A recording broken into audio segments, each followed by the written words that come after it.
Students आपका DS knowledge channel पर स्वागत है। स्टूडेंट्स आज इस वीडियो में हम विद्युत बल रेखाएं पढ़ेंगे, यानी कि इलेक्ट्रिक फोर्स लाइंस पढ़ेंगे, जिसको बोलते हैं वैद्युत बल रेखाएं। स्टूडेंट्स इन बल रेखाओं को समझने के लिए आपको इससे पहले हमने विद्युत क्षेत्र बताया था कि किसी स्तर आवेशित वस्तु के चारों ओर का वह क्षेत्र जहां तक यह वस्तु अन्य वस्तु पर अपना बल का अनुभव कर सके तो वह क्षेत्र क्या कहलाता था? वैद्युत क्षेत्र कहलाता था। अब यह ये वस्तु है, ध्यान से सुनना, ये एक स्थिर वस्तु है, आवेशित वस्तु है, और उसके चारों ओर का विद्युत क्षेत्र यहां पर है। अब ये वस्तु है, ये इसके क्षेत्र में रखी हुई, अब ये इसको आकर्षित कर रही है या प्रतिकर्षित कर रही है, इस पर बल लगा रही है। अब यहाँ पर ये तो यहीं पर है, यहाँ पे ये ऐसा थोड़ी ना है कि ये उठकर गई और ये बल लगा दिया अब इसके ऊपर रखी गई, ये तो है बैठी हुई, इसको आकर्षित या प्रतिकर्षित कर रही है। इसमें इतनी ताकत, यानी चारों तरफ से इतनी ताकत निकल रही है, इतनी शक्ति निकल रही है कि इसे क्या कर रही है, अपनी तरफ को आकर्षित या प्रतिकर्षित कर रही है। तो इस पर इसमें से क्या निकल रही है, जो चीज हमको नहीं दिखाई दे रही है, जो बल रेखाएं हमें नहीं दिखाई दे रही हैं, तो वो क्या कहलाएंगी?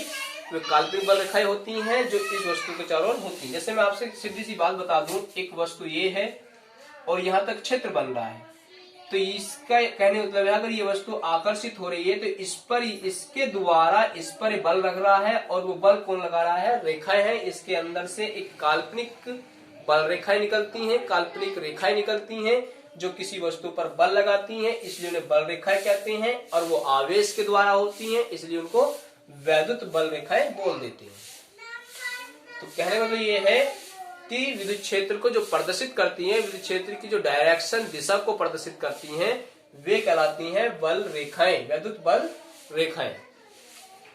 जिस प्रकार से मैं कह दी ये वस्तु हो गई, ये आपके पास बल रेखाएं हो गई, ये सब क्या निकल रही है, जहां तक बल रेखाएं पहुंचेंगी, जहां तक इस आवेशित वस्तु की बल रेखाएं पहुंचेंगी, वहां तक का जो एरिया होगा वो सब एरिया क्या कहलाएगा? वो फील्ड सारा क्या कहलाएगा? विद्युत क्षेत्र कहलाएगा। तो विद्युत क्षेत्र को एक काल्पनिक पृष्ठ यानी कि काल्पनिक रेखाएं प्रदर्शित करती हैं जो विद्युत बल रेखाएं होती हैं, और वे क्या करती हैं? किसी अन्य वस्तु पर बल लगाती हैं। तो ये इसकी परिभाषा थी। अब बल रेखाओं की प्रॉपर्टी क्या होती है? प्रॉपर्टी मतलब गुण क्या होती हैं? एक गुण तो हमारे पास यही हो गया कि बल रेखाएं काल्पनिक होती हैं, जो हमें स्पष्ट रूप से नहीं दिखाई देती, सिर्फ हमें वस्तु पर बल का अनुभव कराती हैं और विद्युत क्षेत्र को प्रदर्शित करती हैं, उसकी दिशा को प्रदर्शित करती हैं। दूसरी बात, एक मान लिया प्लस की आवेशित वस्तु है और एक, मैं दो चित्र बना रहा हूं, यहां से आप क्लियर कर लेंगे इस प्रकार से।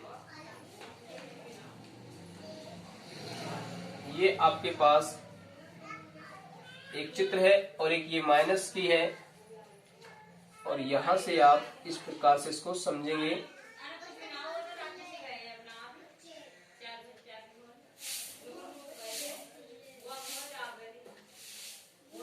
ये अब यहां ध्यान दीजिए, ये प्लस की वस्तु है और ये माइनस की वस्तु है।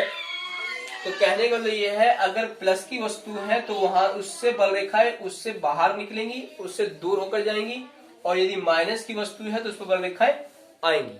बस सीधी सी बात है, प्लस वाला तो देगा ही, प्लस वाला दूर दूर अपनी प्रचार करेगा, अपने दूर दूर फैलाएगा, और जो माइनस वाला है उसे तो चाहिए, उसमें तो जगह है, वो तो लेगा ही। तो इसलिए आपके पास क्लियर समझ में आ रहा है कि जो माइनस की वस्तु है या माइनस का ऋणात्मक आवेश है, तो वो क्या होगा? उसको बल रेखाएं उसकी तरफ यानी केंद्र पर आती हुई प्रतीत होंगी बल रेखाएं, और जो प्लस का है उसकी बल रेखाएं जाती होंगी, उसको दूर दूर विद्युत क्षेत्र बनाएंगे। तो ये अगर प्लस का है तो दूर और माइनस का है तो पास हो जाएंगे। एक नियम यही आ गया। अब मैं आपसे क्या दूं, एक प्लस की वस्तु हो गई और एक माइनस की वस्तु हो गई, दोनों एक विद्युत क्षेत्र में रखी हुई हैं, तो क्या होगा? यहां से बल रेखाएं निकलेंगी और इसमें बल रेखाएं प्रवेश करेंगी।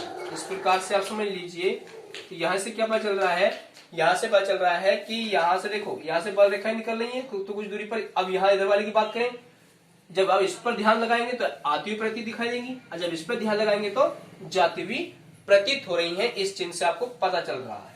तो एक नियम, दूसरा नियम यही बन के आ गया कि बल रेखाएं हमेशा प्लस से माइनस की ओर चलती हैं, धनात्मक से ऋणात्मक की ओर चलती हैं। ध्यान रखेंगे इस बात का।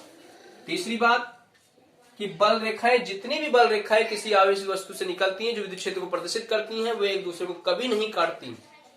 अगर वो एक दूसरे को काट देंगी तो विद्युत क्षेत्र को नष्ट कर देंगी। जैसे मैं आपसे क्या दूं कि बल रेखाएं यहां से निकली, एक बल रेखा ये निकली और इसने ऐसे काट दिया, तो ये असंभव है। अगर जहां कट जाएगा वहां विद्युत क्षेत्र खत्म हो जाएगा, लेकिन ये असंभव है। अगर आवेशित वस्तु है तो विद्युत क्षेत्र बना रही है।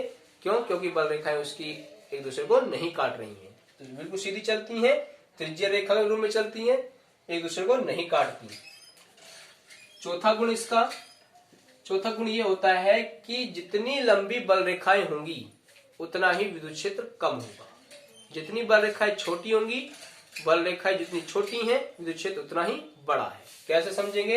यानी कि विद्युत क्षेत्र की जो तीव्रता है वो अधिक होगी कम होने पर, और ज्यादा बल रेखा होने पर तीव्रता कम होगी। देखो कैसे समझे? ये आवेशित वस्तु है। अब मान लिया इसका क्षेत्र यहां तक है, इस वस्तु से एक अन्य वस्तु यहां पर रख दी, थोड़ी और आगे ले जाइए, थोड़ा और आगे ले जाइए, थोड़ा और आगे, फिर आगे, फिर आगे, फिर यहां से आगे चलोगे तो खत्म हो जाएगा ना। अब जैसे इसके पीछे आगे चलोगे, पीछे नहीं इसके नजदीक आओगे, वैसे क्या होगा? इसकी तीव्रता बढ़ने लगेगी, बढ़ने लगती है। अब भाई एक छोटा सा एग्जाम्पल दे दे, चुंबक है, एक चुंबक, ये चुंबक है, ये लोहा है। अब जैसे चुंबक के पास में ये लोहा लाएंगे, वैसे इसमें तीव्रता ज्यादा आएगी, इसकी तरफ आकर्षित होने की जो शक्ति है वो बढ़ेगी। अब जब इसे दूर दूर खींचते चले जाओगे तो एक स्थिति आएगी अपने क्षेत्र से बाहर हो जाएगी। तो बिल्कुल यही कंडीशन है कि जैसे से इस वस्तु को दूर खींचते चले जाओगे तो एक स्थिति ऐसी आएगी, कम होती चली जाएगी, और एक स्थिति ऐसी आ जाएगी कि विद्युत क्षेत्र से ये बाहर हो जाएगी। तो कहने का मतलब ये है कि जहां तक बल रेखा यहां तक है, इसकी बल रेखा यहां तक है, इसकी बल रेखा यहाँ है, यहाँ पर है, तो बल रेखाएं बढ़ रही है, तो विद्युत क्षेत्र भी की तीव्रता भी कम हो रही है। तो ध्यान देंगे, 4 गुण हो चुके हैं। एक बार फिर मैं रिपीट कर रहा हूं इस वीडियो में इसकी बल रेखाओं को, कि नंबर 1 ये था कि बल रेखाएं होती क्या थी। पहले तो बल रेखाएं वे काल्पनिक पृष्ठ होती हैं जो विद्युत क्षेत्र को प्रदर्शित करती हैं और हमें इस पर दिखाई नहीं देती हैं, सिर्फ वस्तु पर बल का अनुभव कराती हैं। दूसरा गुण था कि जो बल रेखाएं होती हैं वो हमेशा धनात्मक से ऋणात्मक की ओर चलती हैं, ऋणात्मक में जाकर समाप्त होती हैं। तीसरी बात, बल रेखाएं एक दूसरे को कभी नहीं काटती हैं। अगर एक दूसरे को काटेंगी तो विद्युत क्षेत्र को निष्क्रिय करेंगी, उसको समाप्त करेंगी, जो असंभव है। चौथी बात कि बल रेखाएं जितनी दूर होंगी, जितनी लंबी होंगी, विद्युत क्षेत्र की तीव्रता उतनी ही कम होगी, और यदि इसका उल्टा यानी कि विद्युत बल रेखाएं जितनी छोटी होंगी, विद्युत क्षेत्र की तीव्रता उतनी ही अधिक होगी। तो उम्मीद करता हूं इस वीडियो में समझ में आया होगा। इस बल रेखाओं के गुण में नोट करके भेज दूंगा, इसको आप नोट कर लीजिए। और एक बात ध्यान रखेंगे, मेरा जो YouTube पर चैनल है DS नॉलेज चैनल, जब इस पर वीडियो आपको पहुंचेगी तो इसको आप सब्सक्राइब जरूर करना।